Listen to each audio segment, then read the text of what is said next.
Já. Vinha subindo pela montanha, escorreguei, ai que horror. Olhei pra baixo, vi as meninas abaixadinhas fazendo cocô. Ai, meu Deus. E as meninas? Parece um viadinho. Muito bom. Parece um viadinho. E ele tá fazendo aí? Não é cocô, não. Mais linda de todas, estou fazendo uma caldeirada. Cocô.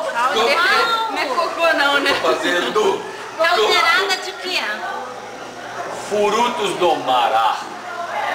Opa, é bom, hein? Pena que eu não como camarão. Oi? Pena que eu não como camarão.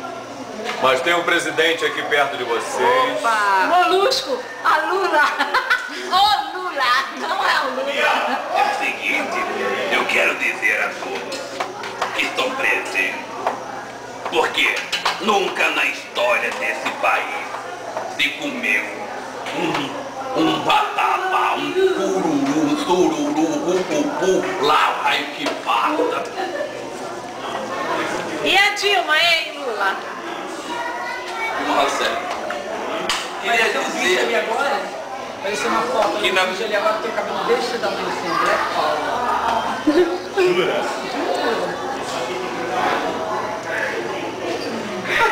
Isso aí não era pra caipirinha? Sebastião, eu sabia. Churrasco, dá pra fazer uma caipirinha antes dessa caldeirada aí? Vamos fazer? Vamos fazer? Aí, Rui, aí. Vamos fazer? Aí. Agora, que amor! Não é desse jeito não, porra! É, qual é? Isso aí! Olha que bonitinho. Dia das Mães. Ih, não tá conseguindo pegar. Dia das Mães, a ternura maternal e Não, maternal. Fraternal. Fraternal é essa aqui, ó. Que bonitinho. Ah, a minha progenitora ali.